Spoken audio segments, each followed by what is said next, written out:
Why are you the right person to serve on Wilton's Planning and Zoning Commission? I guess I'll introduce myself a little bit first. My name is Michelle Saglimbene. I've been living in Wilton since about 2000, the year 2000. My parents moved here for the schools originally, which is actually why I decided to purchase a property in town myself as an adult and raise my two kids here as well. I have 13 years of experience as an emergency room and ICU nurse. I've worked in critical care and emergency medicine for the better part of my career, and I went on to complete my master's and my doctoral degree, both which required obviously extreme amounts of hard work, but also required, higher level operational and systems thinking, problem solving, the ability to absorb information quickly, to be able to regurgitate complex information in plain language, to be able to connect with people during vulnerable moments, especially when they're not feeling well or a loved one is unwell. So I've spent a good portion of my career solving problems, listening to others, and working to, collaborate in the professional setting to sort of identify efficient operations that result in the best outcome for the most people. And that's really how I relate what I've done to planning and zoning professionally. I'm also a mother of two boys, so I have lived experience as a parent in town. So I completely understand how this role and other commissions that, my colleagues are running for, how they have an impact on our, not only our town growth, but seeing beyond just the concrete and mortar building. It's more about planning and having a vision for what our town should look like. I think that part of the reason I'm a great candidate for P&Z is not only because I've lived in town and because I have these lived and professional experiences, but also because I can understand the ripple effect that one decision has. And I think in terms of development and what our town looks like in the future, we need somebody who is able to find a balance between that unique preservation of our small town feel and complement it with innovation progress and thinking about what today's Wilton community members need versus, what those in the Wilton in the 1930s, needed. Is a vast difference. So overall, I think that my experience in working with people, not only in the hospital setting, I also work as a professor. I work at Fairfield University and I teach nursing students. I have the abilities to really meet people where they're at. And again, have those conversations where I'm able to have a level of authenticity because I am a mom of two living in this town and seeing how these changes impact our daily lives. So I would say that is in a nutshell why I hope that our town not only votes for our Democratic slate, but also for me. Given where the town has been, your lived experience, what you're doing now, and your life here now, do you think that the town is headed in the right direction with what planning and zoning has been doing? What do you think about the overall development of the town right now?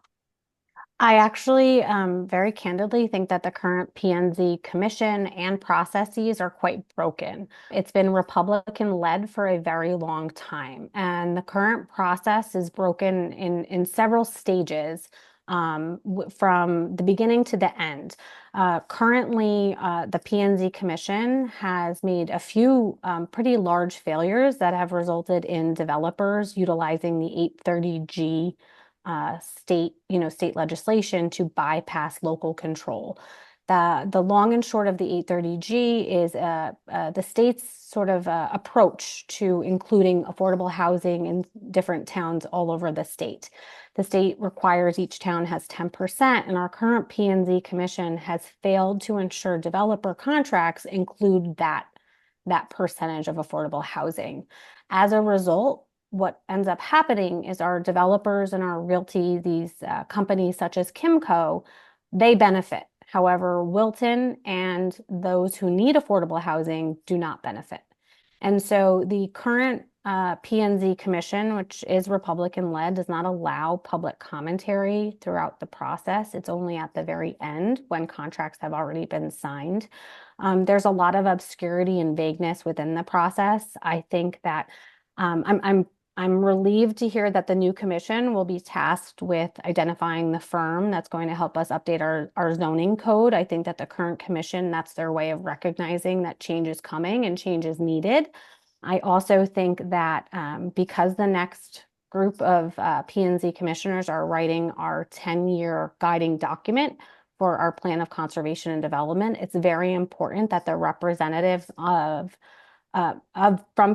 our town sitting on P&Z writing that document are folks grounded in what Wilton needs for the future. So I foresee if we are able to, obtain control of the P&Z Commission from a democratic standpoint, not only allowing for more transparency, more public input earlier on in the process.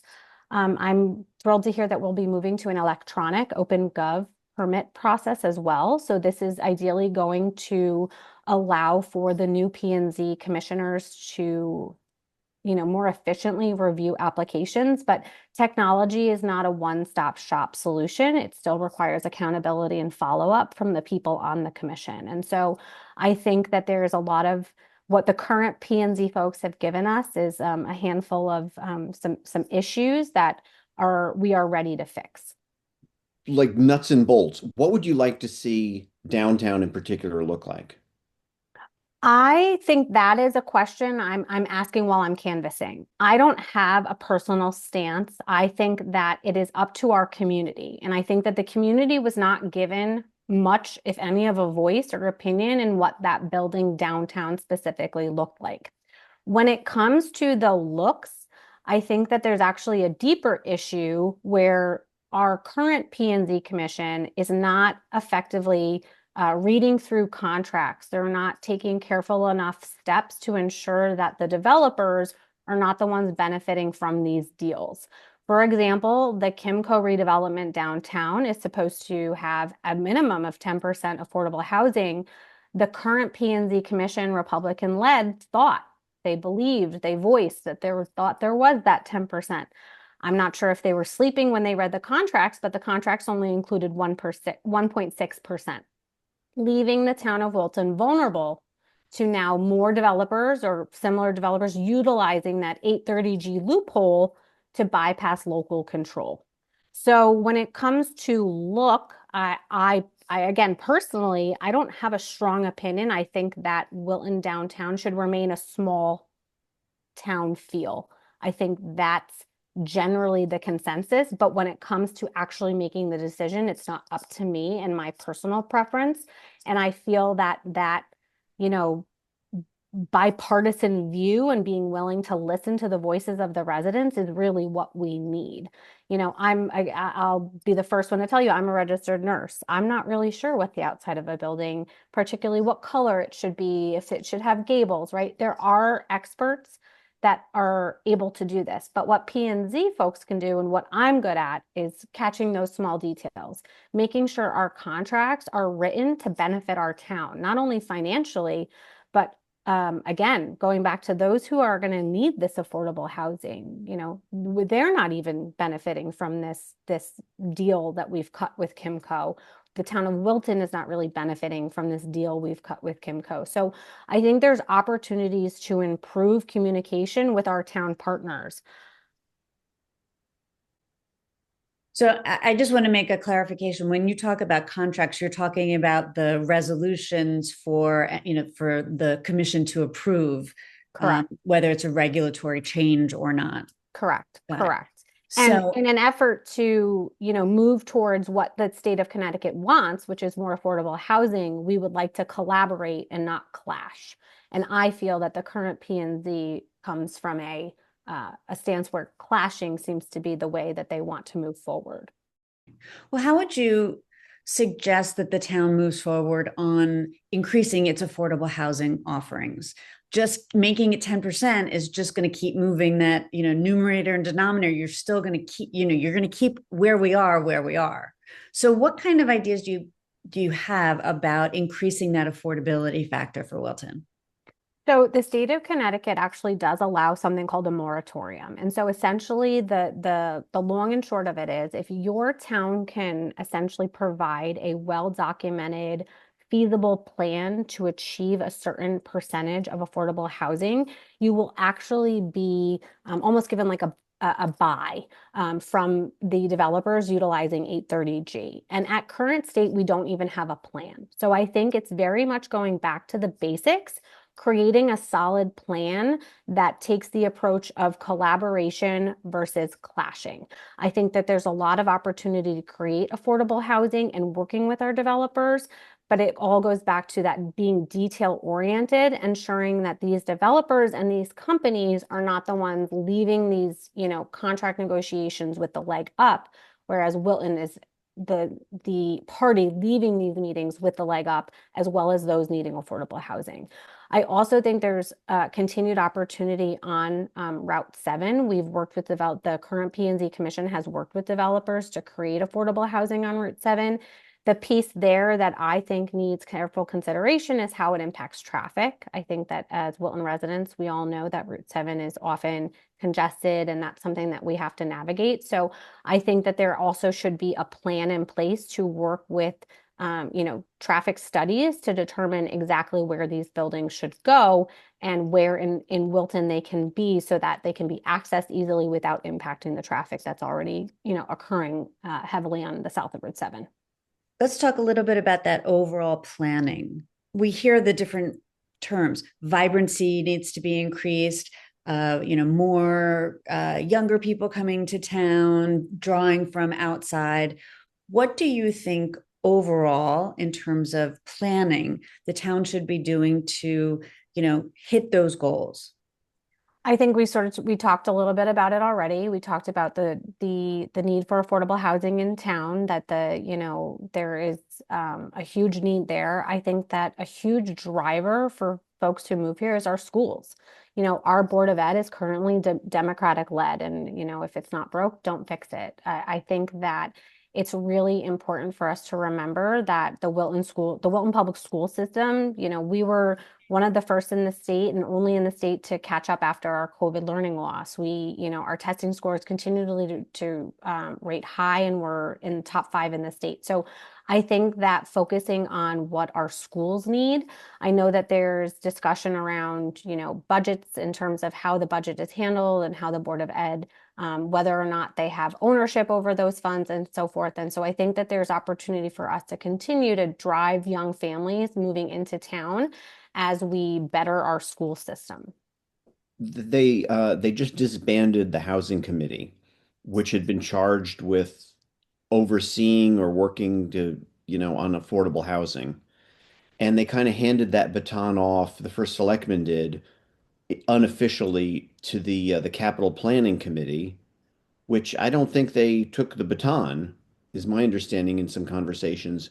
So is P and Z the one that's supposed to be leading this planning regarding affordable housing? No, and that's actually a common misconception, is that the P&Z Commission, especially coming up, one of our main priorities is going to be writing the new decade-long plan of conservation and development document, which guides the decision making.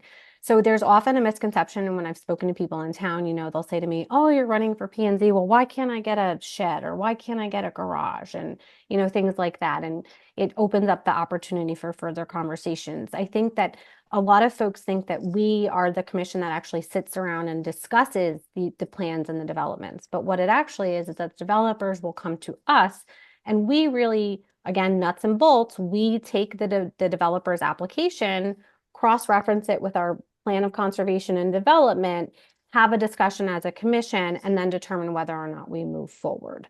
Unfortunately, I think that the current process, as I've said before, has been very blockaded and gate-kept, and there hasn't been really clarity on who does what. And I think that that's part of the problem, is that our town, our community has a vast misunderstanding of what the P&Z folks do. Very candidly, again, when I've said I'm running for P&Z, folks will say, "That's bold, that's brave. No one likes P&Z now." And so I think that there's a lot of community education and knowledge sharing to do, really, about what P&Z does versus what they don't do. That said, I think there's an opportunity with this, with the pause on the contract for our zoning update. I think there's an opportunity to potentially look at how it's coded, how it's codified to see if there's opportunity for change there at the zoning regulation level. So how do you increase that public input? How do you increase that, the stamp that residents can put on where the town is going to go in terms of that zoning change and the look and feel? So, very logistically, the chair of the commission, again, a Republican, he does not allow for public commentary. His interpretation of the legislation rules are misconstrued. And so we believe, the DTC believes that if we elected our Democratic chair, we would be able to interpret those rules differently and allow for things such as town halls. Again, earlier in the process, when developers are first submitting their pre-application, which is before contracts are signed, which is before discussions have begun, this would allow public to see in the pre-application what is being asked of P&Z to begin with. And I think this will allow, if the public understands what we're being asked, then they might have a better understanding of how those decisions are made. And it's not whether or not I like Susie or dislike Susie. It's, again, back to that plan of conservation and development, back to the commission, which is ideally a bipartisan group who can come to an agreement on town issues that represents everybody, not just one party or one group. Do you think in-person meetings, which P&Z does not have at this point, play into what you're saying at all? I don't necessarily think it's in-person meetings. It sounds like the culture of the commission currently. It sounds, again, there's lack of opportunity for comment, lack of opportunity for discussion, and it doesn't seem necessarily what I would call accessible. I do think in-person meetings are beneficial. I don't think that they're necessarily a deal breaker. It seems that the current P&Z Commission benefits from the lack of in-person meetings. It helps retain control of the discussion, especially when it's held virtually. Is there a nearby town that Wilton should look to as an example of good planning and zoning? Yes. And we've actually, I believe the first select woman, Tony, she's reached out as well to the town of Ridgefield. One of the issues that they've tackled in the past, one of the more recent issues that I've been reading about here in town is our tax deficit. And so the town of Ridgefield had different approaches to how they handle it. And the town hall of Wilton, I know had voiced that they were going to reach out to the town of Ridgefield to determine sort of how they were handling that particular issue. When it comes to the look and feel, the vibe of Ridgefield, I think that Wilton echoes it similarly. We have similar challenges with Route 7. We have very similar sort of offset downtown areas. There are differences, in how the town is spread out. However, I think that there are lessons to be learned in what they've done in terms of how they've sort of spread out their businesses from their residential areas.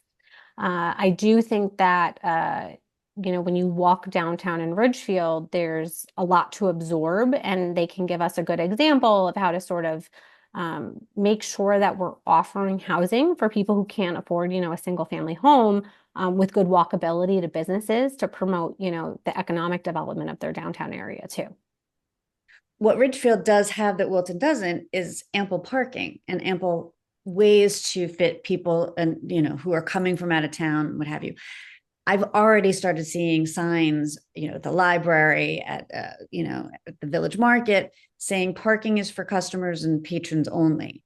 How do you think that planning and zoning should deal with parking for Wilton Center and still make it a successful, walkable town with the development that they foresee coming?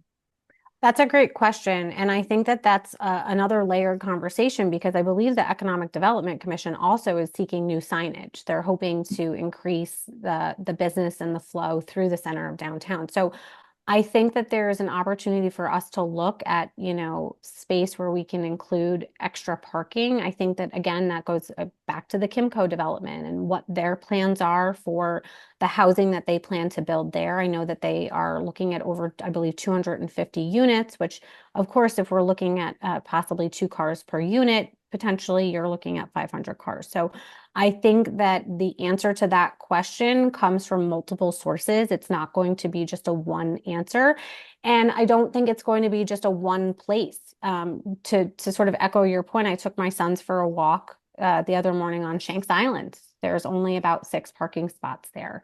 And I know that there's been talk about having events there and hosting more things there. And so parking is something that's necessary. I ideally, again, the planning commission is not the group of people who are making these unilateral decisions. It's going to be an open discussion. However, I know that there's a common want for parking, and the Economic Development Committee is very much on the same page as the P&Z folks with regard to that. You talked about the 250 some odd units that are coming from Kimco. There's actually, given the amount of multifamily housing developments that have been approved, it's more on the size of 900 units that Total. that are either underway. Do you think that Wilton needs to look maybe at a different type of development? Do you think that we have more capacity for multifamily housing? What would you like to see? I mean, I know, like you said, you can't pick and choose what the developers are bringing to you, but what would you like if working in concert with the Selectmen or Economic Development Commission?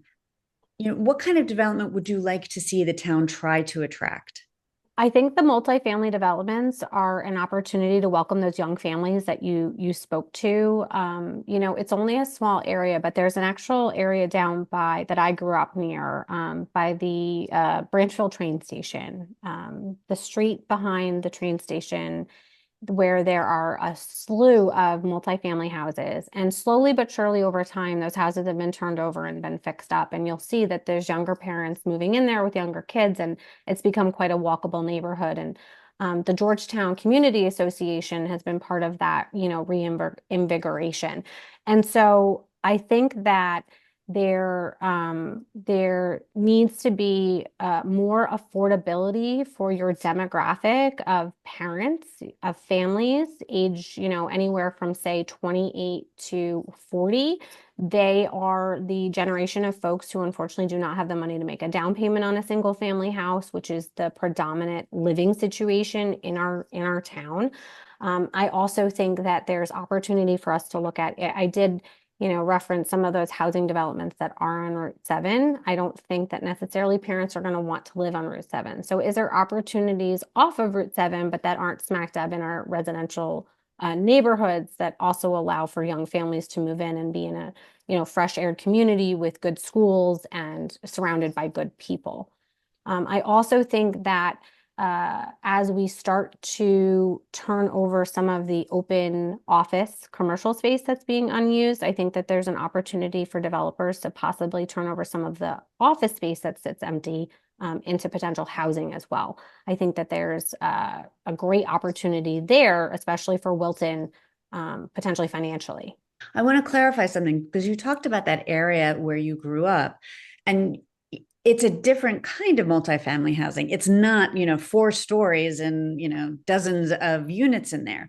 So, so is that what you're envisioning in terms of, different alternatives to what the number of units that have been developed over the last year or two?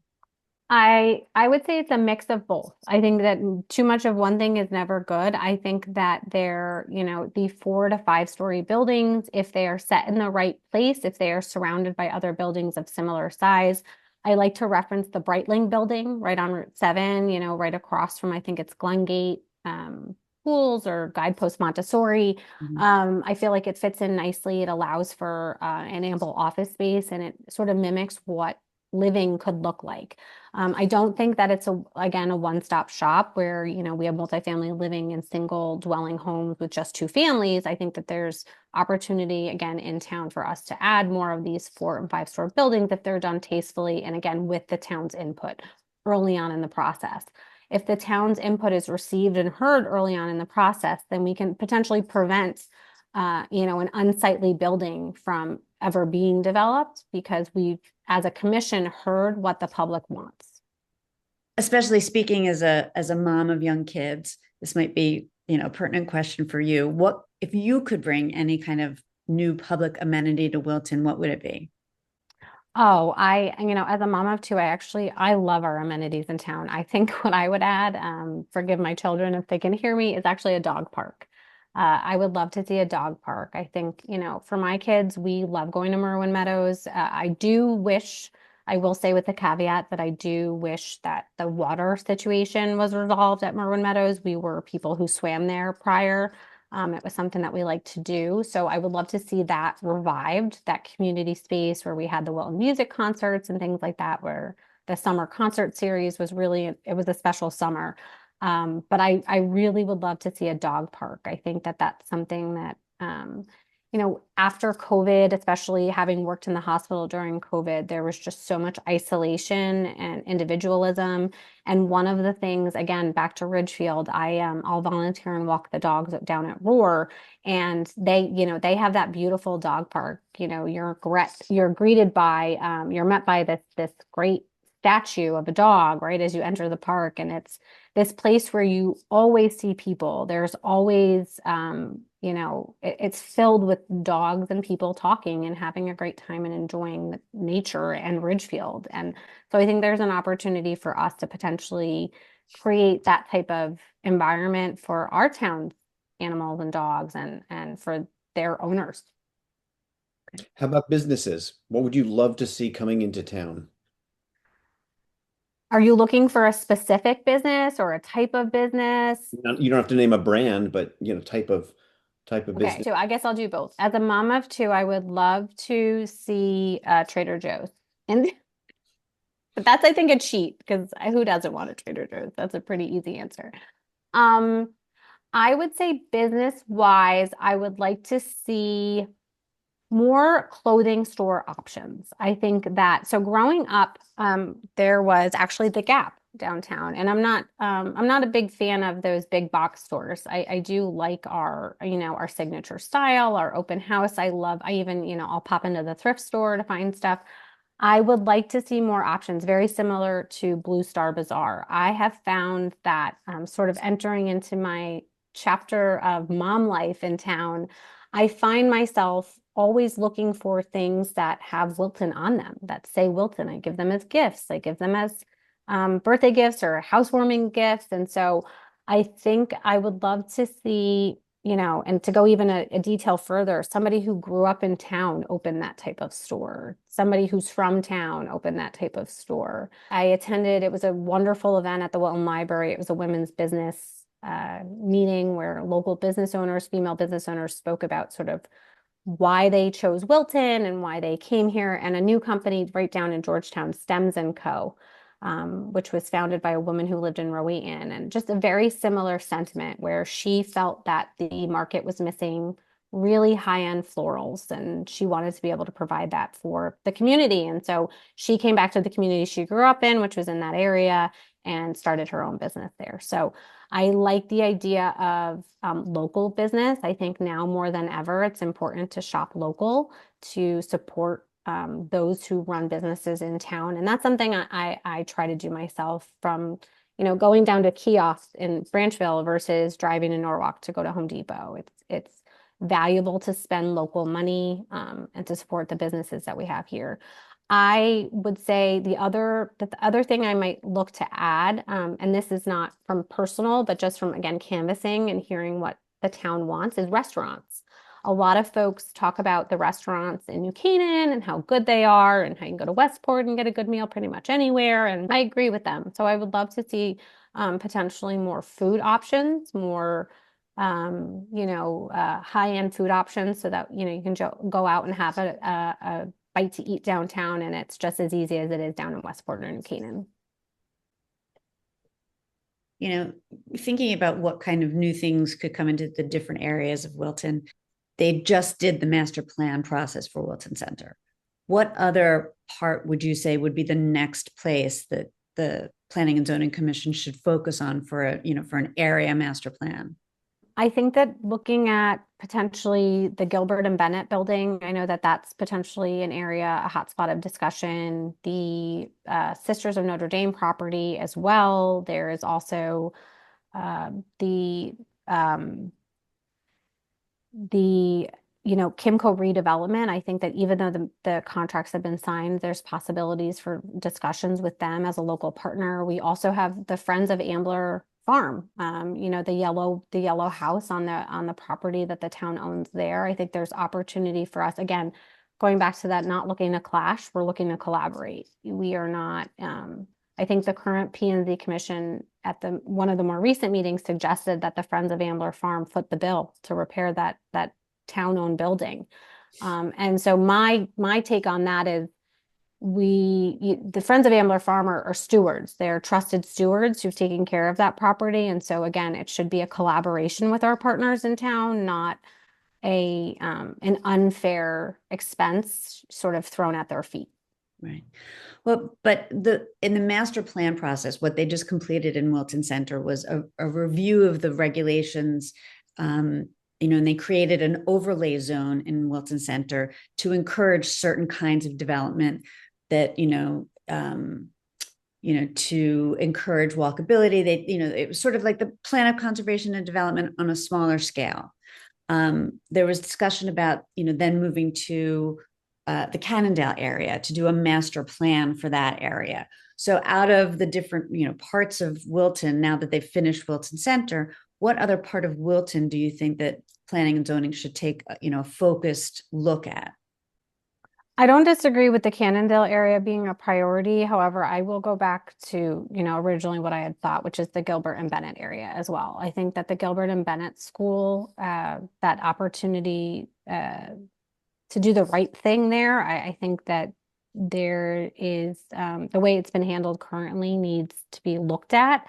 The tenants, I believe, were, removed within 30 days and there's confusion about the deed and what next to do. So I think that area would be best for a master plan and for further discussion. You want to talk about how you feel about height limits and the kind of heights of building, number of floors that we're seeing in Wilton now? Again, I'm of the stance that I'm not crazy about the height of that building. However, that was a result of, a failure for P&Z to negotiate properly. And from my understanding, it put a lot of financial strain on the developer.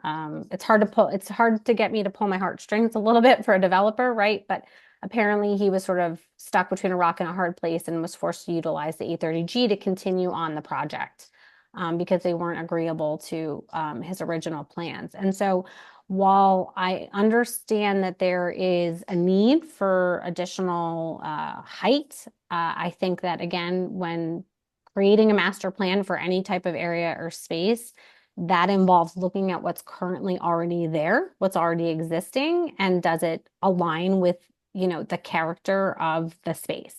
I think, Cannondale's a great example. The Georgetown area too, where Gilbert and Bennett are great examples of, a building that you might see downtown on the water in Stamford is not something that's going to work well, on the corner of Route 7 next to Caroluzzi's, 13 floors up.